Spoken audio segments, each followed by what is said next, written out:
Hello and welcome to another episode of the AutoTrader Podcast. My name is Wandile Sishi. And I'm George Mienie. And today we have a super interesting show. We're joined by our friends from Pablo Clark Racing. So, long time coming. And I think we'll unpack we'll get to know you guys a little bit better. Super interesting show. Plus, on top of that, we also have a super interesting car in the studio, which we'll unpack a little bit further. But yeah, I think I'm George. We always do this thing where we kind of do some quick fire questions. So I'm hoping you can, give us a little bit of a lowdown on who the team is. Well, I hope you gave Paolo and Will a little bit of a heads up, but we've got seven questions for you, and maybe how we could do this is I'll ask the one question, and then each of you can answer very quickly, and we'll move on to the next one. So as quickly as possible. First thought that comes to mind. We'll start off with Paolo, and then Will can answer straight after that. So first question is winter or summer? Summer. Definitely summer. Burger or steak? Spaghetti carbonara. Burger. Okay. A book or a movie? Movie. Oh, that's cool. In terms of vacation, bush or beach? Beach. Bush. Oh, okay. Right. In terms of car, ICE, battery, electric, or hybrid? Ice without a doubt. No, hybrid. Hybrid. Okay. Interesting. Yeah. I wonder if that comes from Formula One. And then, what was your first car? My first car was a Mini 1275 GTS. Oh wow. A Daihatsu Terios. Terios. Yeah, That's a bit of a difference. Yeah, big difference The there. age difference. Yeah. Jumping the pavements. And then current car.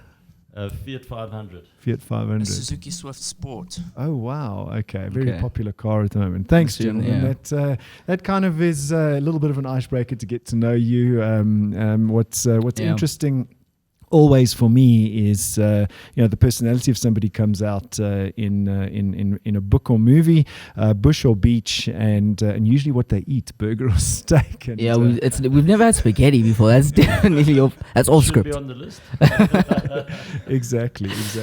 Okay, well, moving on to the second part of the show. So I think what's really important is to understand a little bit of some background to Pablo Clark Racing. So I think in South Africa, the racing culture is still developing, but it's definitely something that's very strong. But we need to really put some spotlights on companies that are giving experiences to consumers ultimately.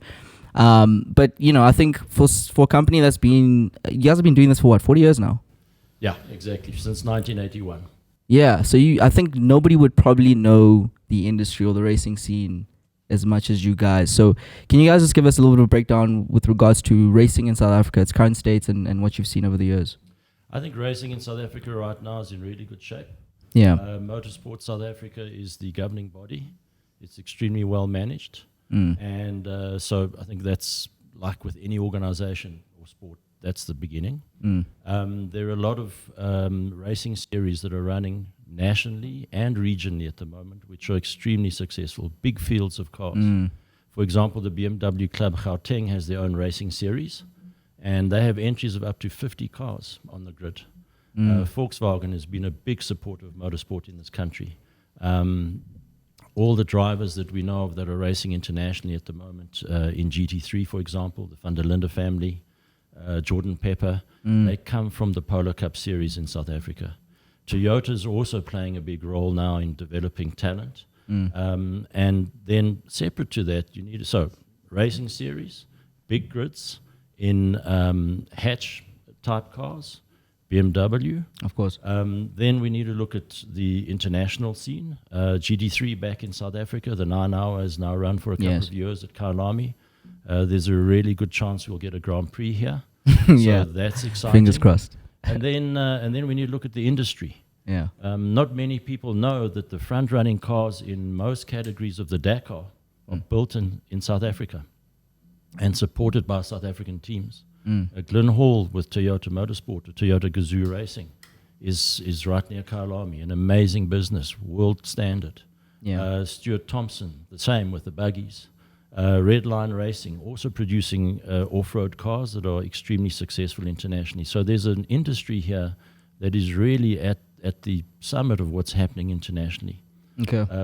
Not many know of all of that. So I think motor racing in South Africa from a competitive point of view is in good shape. Okay. The rally scene as well and there's some really impressive businesses that represent us on the international stage.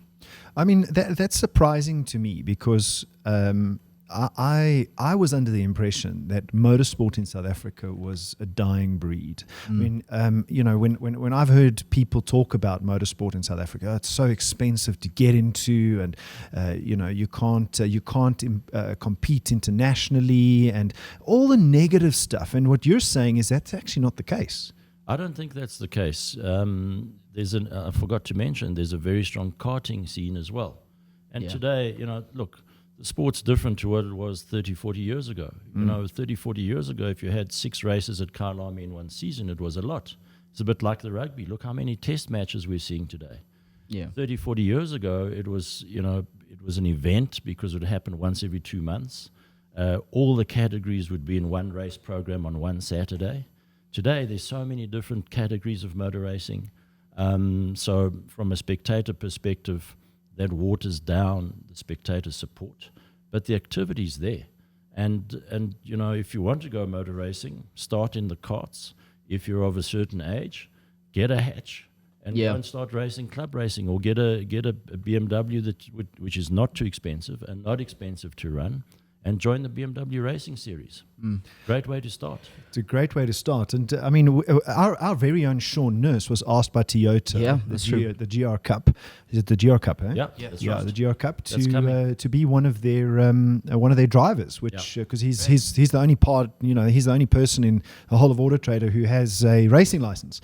So well, so far we're working on it. What is next? Who you support is not going to get you a racing license.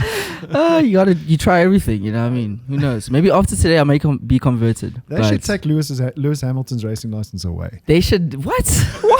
Why would you say that? So if I bet you, George, if you were a team manager and you had to look at whom you'd employ as your drivers, for me, Lewis Hamilton would be number 1 on my list. No, I to be honestly, to be fair, it's really just a running joke between Wendy and I. A 3-year running joke. A 3-year running joke. Mercedes a different discussion. Yeah.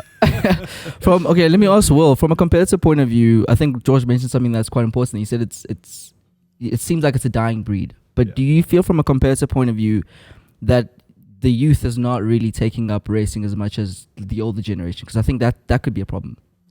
I think it's a great time because guys are getting into motorsport, but not only on the track, but in esports. Okay, that's true. So I think there's a great tie-in with that. You got guys racing at home in their lounge, and then avenues to get into it. So in the older days, it was get in with karts. Now guys getting into the motorsport industry through simulators.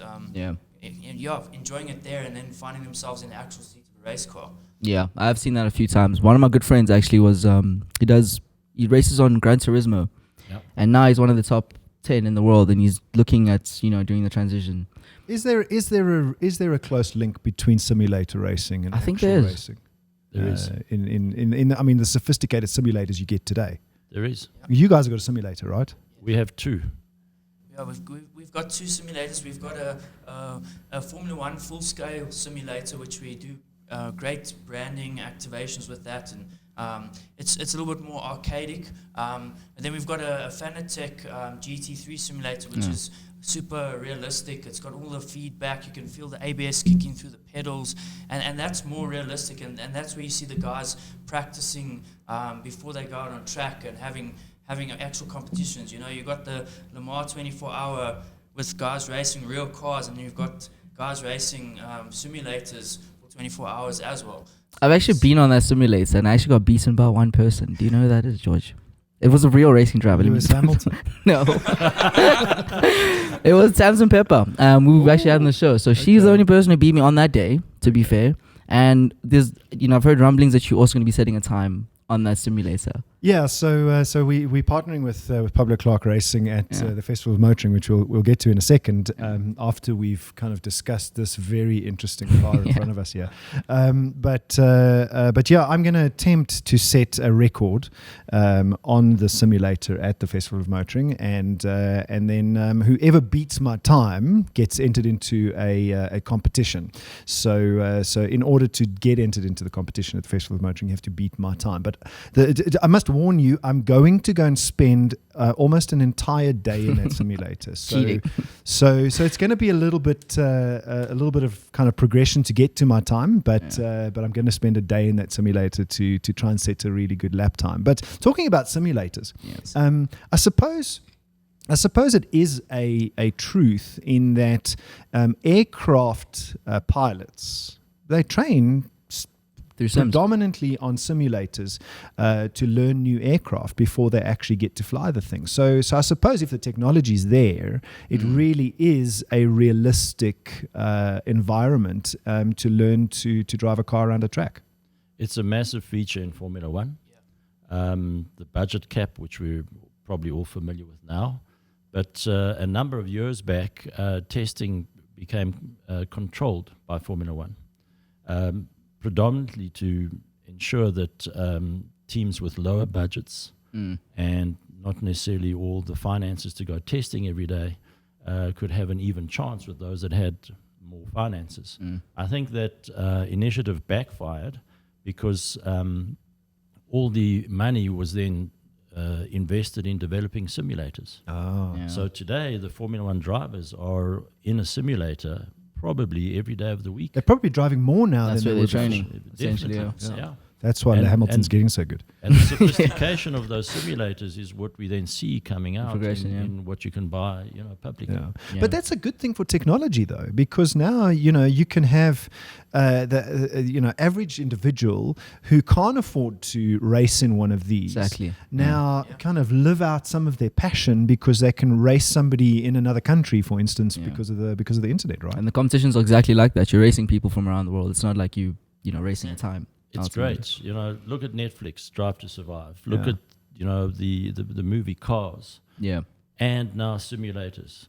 Motor cars, motor racing is potentially flat out in the lounge. Yeah. 100%. Whether it's grandma, grandpa, or the young children watching, they're all taking an interest. And I suppose if you had a childhood passion and you're like 75, you're taking very little risk. Plus, you're living out some of your childhood passion. Hit the restart button. Exactly. It's not too expensive. So in a way, does it mean that it really backfired on Formula One because it's created this technology? I think it's been a good thing. Yeah, it's been a good thing. Got to live with the times. Yeah, for sure. And access, I think, that's ultimately what you're saying. Exactly. It gives you access. So for anybody who doesn't know who Pablo Clark Racing is, do you mind just giving us a little bit of a breakdown on exactly what you guys do? Sure. We have two main activities. Firstly, I should say my name's Paolo Cavalieri, not Pablo Clark. Pablo Clark was the founder of the team some 41 years ago. Had to use a false name so that his parents didn't know what he was doing, and today it's very much a team around that brand. Our focus for the last 41 years has been motor racing. We race our own cars, and we also provided an arrive and drive facility and service for racing car owners that need their car looked after and prepared by a racing team. So you don't only focus on Ferraris. It's kind of any racing car essentially. It's two brands mainly. Okay. It would be any racing car, depending, but it's two brands mainly, not Mercedes. And that's because we're very much BMW and we're very much Ferrari. Okay. The second aspect of our business is events and experiences. We have sponsors and partners such as yourselves that we provide experience opportunities to, and also to the public. But I think William should expand on that a little bit. Yeah, so we would classify, we've got sort of two avenues for our experiences. An on-track experience, which would go to, we can ask a question, have you driven a Ferrari on track before? Or have you been in a Ferrari on track before? And if the answer is no, we've got the ability to create the experience to say, yes, I have been in the passenger seat of a I see. Ferrari racing car with a professional racing driver, or to tick a bucket list item off as I've driven a Ferrari racing car on track Yeah. with a pro coaching me. So I wouldn't necessarily have to have driven a racing car for me to go and hop into a racing car, like Well, the racing in Ferrari the racing passenger car. seat, right? Not at all. You don't have to have been able to. Yeah, we would take you from nothing Yeah. to driving a Ferrari racing car on track with no prior experience. Oh, wow. I mean, I've been in one of your Ferraris in the passenger seat. I've been in one of your Ferraris, and it was around Swadkorps, if I remember. 100%. And it was an unbelievable experience. Yeah. I still got all the photographs from going in that Ferrari of yours. It was an unbelievable experience, and I think, too few people know about Pablo Clark and what you guys do in the public domain. I mean, yes, we partner with you on a regular basis, to bring our consumers experiences. But I think it's a little known fact that you actually have a facility, Yeah. and you cater for a public demand, and as you say, a bucket list item, which is a lot of people's Once want. in a lifetime experience. Yes. And it's cool because we got the on-track experiences and we got the off-track experiences where it's an opportunity to get a taste of what it's like to be in a racing team. Yeah. With what we call our Ferrari pit crew experience. I've actually done that experience, and Yeah. it was mind blowing. Like it was, you always see it on TV and you see like the pit crews doing things, but when you do it yourself, and then it puts things in context of like changing a tire in 1.9 seconds is out of this world. It's out of this world quick. And you can actually go and try that out and try and beat that time. It's a different corporate team build event. Yeah. We teach you how to weld. You do the Formula One pit stop. We put you in the simulator. Yeah. We get you to work on an engine, Yeah. and we split you up in teams. So it's a fun competition as well. Not just about the driver. 'Cause Yeah. so often people That's think true. it's just about the driver, Yeah, just yeah. about Lewis, but it's the team behind. It's never about Lewis. It's always about us.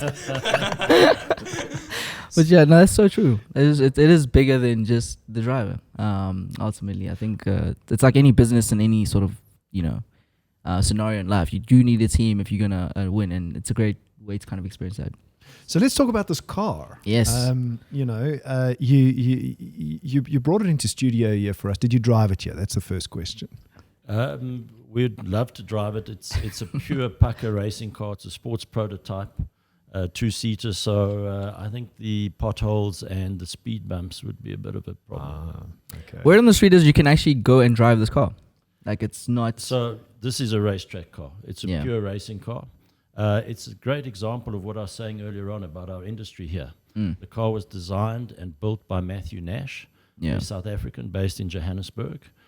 We've developed the car since we've had it in our team, and we make this car available for experiences. So to drive as well or as a passenger? Yeah, you can Go for it, Will. You can get strapped into the driver's seat of this car. I mean, we were talking about bucket list items, and in the Ferrari experiences, we say, come drive a Ferrari racing car, have an experience. Yeah. This is one notch up. We say, come and compete in an actual race event. Wow. So we would train you, get you all kitted up.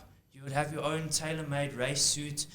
We'll give you a helmet, all the race gear. We prep you, give you the race craft. We put you in the driver's seat. We strap our driving coach, our pro driving coach next to you. And yeah, our aim is to get you driving even better than the Clerks or the Hamiltons. And yeah, it's a once in a lifetime experience to actually go and compete in an actual race, not just an experience. So it's a build-up, driver coaching to get you ready for the race. Then we go through practices. We do qualifying like we see the guys do in Formula One. And then we actually compete.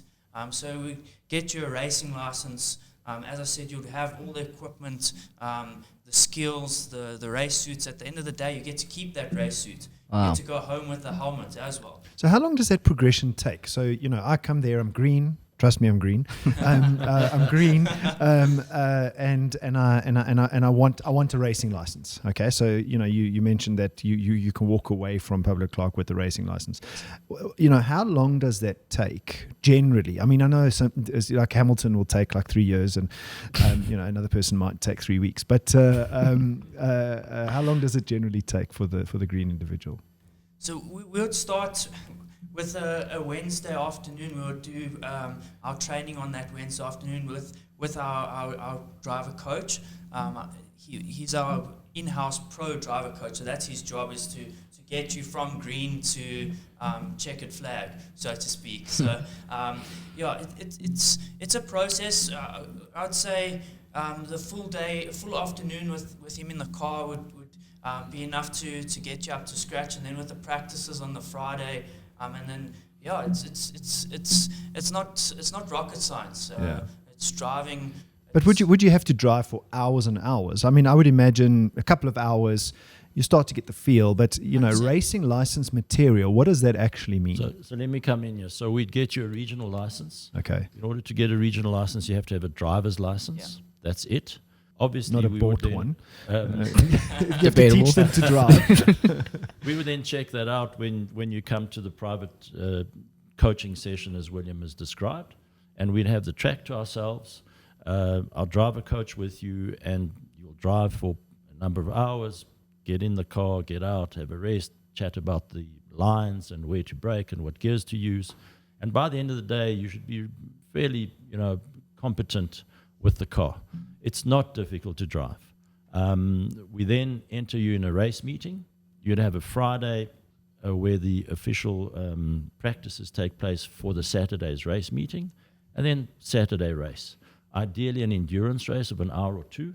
Oh, nice. So you get some good track time, and we'd suggest it's 2 people. So bring your friend, and we'll have pit stops during the race, and you can change drivers. We'll refuel the car, and away you go. And that's a real taste of real motor racing. That's at a beginner level, but competitive and really great fun. Yeah. No. Wow, that's incredible. I mean, I honestly didn't know that Pablo Clark, and we've known each other for a long time as 2 businesses, but I didn't know that Pablo Clark offered all of these things for the public. So that's actually incredible. I didn't know any company in South Africa gave like this much in-depth sort of experience. Yeah, it shows you the passion. So what is this car called? We call it an SP2. SP2. Sports Prototype 2-seater. Okay. It's also referred to as a Nash, which is the individual that designed, developed, and built the car. And I think it's best described as a sports prototype, which is what it is. It has a 2-liter Volkswagen engine, 4-cylinder. And naturally aspirated. 100%. Naturally aspirated, and it pushes out some good power. It's a very light car, so the power to weight ratio is good. There's a great balance from a handling perspective and a braking perspective. The car does around 1 minute 12s, 1 minute 11s at Swartkops, so that's going. Yeah, that is going. Great place to learn. It has racing tires, of course, and a giant wing. a giant wing and a manual gear shift. Yeah. Okay. So the nice thing with the manual gear shift is it's tactile. You're driving. Yes. You're not sitting there with a paddle shift. Going back to the Ferrari question you asked earlier on, if you have a driving license, our racing Ferraris are really easy to drive because they're paddle shift, which is like an automatic car. Okay. It's when you get to the limit and the brakes and the tires start working that you really think, wow, this is something special, because the road holding is amazing. That's incredible. So I think we're almost out of time, but before we do run out of time, so Festival Motoring's coming up on the 26th, I think it's 26th to 28th of August. 100%. If I'm mistaken, and you guys are going to be there. So what can anybody expect coming to your stand? I think you can expect to definitely see some special period and classic race cars from, as Paulo was mentioning earlier, we've got a deep connection with Ferrari and secondly the connection with BMW. So pop past and see some of those incredible race cars that we'll have on display. Cars that we're going around track. Definitely see the SP2 there and see that on track. with some of our clients' race cars there as well. Nice. Yeah. So the SB2 will be on the AutoTrader stand, and we also have a Ferrari that will be part of the AutoTrader setup. Exactly. And providing all those people that will manage to do a much quicker time than George in the simulator to go out and track for some hot laps. So yeah, no, we'll definitely be there as well. So as mentioned, yeah, we'll have a few amazing cars on show as well as a lot of experiences. So come through and also see us there. And also if you're interested in selling a car or buying a car, you can also do that there at the AutoTrader stand. So we'll definitely be there. But before we leave, I can't let you guys go without talking about Formula One. I just can't. I think it would be an injustice to myself, to the viewers, to George, To Lewis Hamilton. So I think this off the bat, how have you found the season? We're at the break right now. So how have you found the season thus far? I think it's been a great season. Yeah. The cars look beautiful. They're stunning. So I think some of the changes they've brought about there has been great. It's been really interesting to see the different approaches from a technical point of view. Yeah. Take Mercedes, Red Bull, and Ferrari as three different examples, which is great because the designers come through as well. For sure. William was talking about the importance of the team. It's not just the driver. And yes, Max is doing extremely well. I think he's got a Red Bull that's definitely the best car on the track. I think Leclerc really has to drive the wheels of that Ferrari to keep up. You think so? And that's his talent coming through. It's great to see the Mercedes guys, despite me not being a Mercedes fan, but I am a Lewis fan, and it's great to see them coming through. Yeah. And I think it's lovely to see him really showing his talent at this age with a really strong young teammate. I think Abu Dhabi at the end of last year was very tough. If you were Lewis Hamilton to come back from that psychologically and emotionally, it's not surprising that it's taken him a good number of races to get his mojo back. For sure. So the season starts again at the end of this month. Yeah. And it'll be great to see how it all converges. The more competitive, the more competitors at the front, the better. Yeah. I think... No, please, George. Sorry, Ronnie. Do you think that Leclerc is really at the top of his game? I mean, Wandile and I were talking about this last week or the week before. It seems to me like Leclerc is where Verstappen was a year or two ago. He's making a few mistakes. He's a really good driver, but he's pushing the car beyond what the car's capability is, not realizing where that edge is. I'll let William go first. I'd like to comment on that as well. But Will, I think it's deeper. I think there's a lot behind it. I think there's a lot of pressure on him, and I think it's pushing through into his driving. I think he's got a good racecraft and good understanding. But yeah, I think sad to say there's not the support from the team pushing through. So I'd say firstly, if you're a Ferrari driver, it's immense pressure. Mm-hmm. All these other teams, all of which deserve the highest level of respect, but they're a team. Ferrari's not just a team. It's a nation, and it's much more global than any other motoring brand we know. Well, So- I think you're right. I said to Wandile, it feels to me like Ferrari is giving their strategy to the driver in Italian and using Google Translate to translate that strategy. So certainly they've made mistakes this year which are difficult to understand from the outside looking in. But I'd like to answer your question. I think Leclerc is right there and has all that he needs to win the World Championship right now. And I think he's been there for a while. If you go back to the Monza Grand Prix a couple of years ago, when he won his second Grand Prix, I think he led more or less from start to finish. And he had Lewis in his prime with a Mercedes that was the best car in the field, chasing him down for the full 60, 70 laps of that Monza GP. And Leclerc kept it together and won already then. So right now, I think there are a whole host of factors that revolve around his performance. He's made fundamentally one mistake. I don't think this last mistake is down to the driver. If you analyze, talking about the what's it called, the throttle issue. possibly the throttle issue, but these drivers also represent manufacturers. Yeah. So what they say in public It's important. It's important, yeah. It needs to be, tempered and controlled. Yes. And they represent a team. Mm. So they're not going to say, my throttle was the problem. Yeah. They might, take the blame for themselves and take a knock on behalf Which of is the what team. which is what he did. What he did, True yeah. or not true? Which is It's probably yeah. what he did with that. So I think the only mistake we saw was Imola. And, we put so much emphasis on that. But I think, he's been on pole how many times? But he didn't convert, which is why I have a problem with the Charles. the team didn't convert. So I don't have a problem with Charles. I think he's damn good. And I think he's driving the wheels off a car which is probably not the fastest all-round package. Okay. On the So then that kind of begs the question, though. If Red Bull and Verstappen have the best car and a world-class driver that Verstappen has become, Yes. why are they not winning every single race and on pole on every single race? I think Verstappen has had Such a good First question. of all, I think Verstappen is right at his prime. He's without a doubt the best driver in the field. Yep. Very few mistakes. Recovers well from his mistakes. Lewis was the same. Mm-hmm. And I think he has a package in the car that's absolutely top notch. So he's almost driving within himself. We've seen many races where from second place, not just in the grid, but in the race, he's come through and won.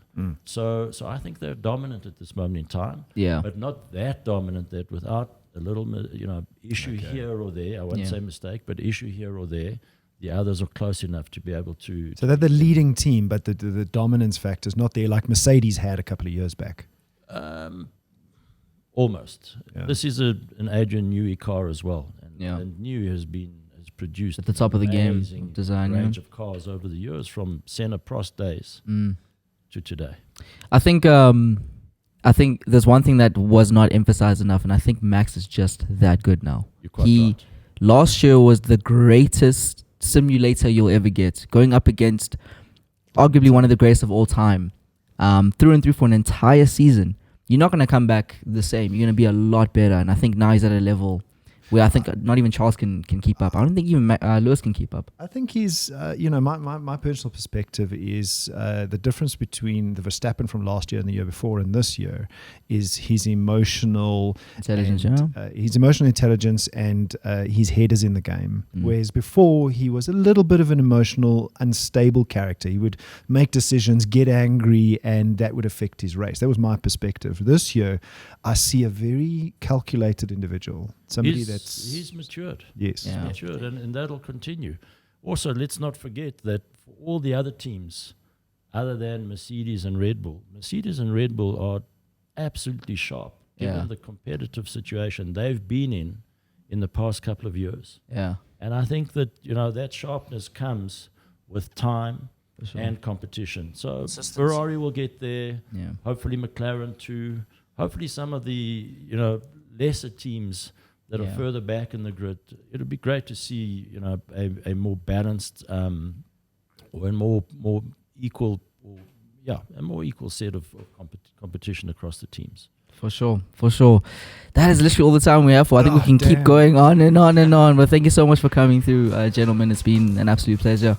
And we'll see you guys next time. See you at the Festival of Motoring. Thanks for having us. Look forward to that.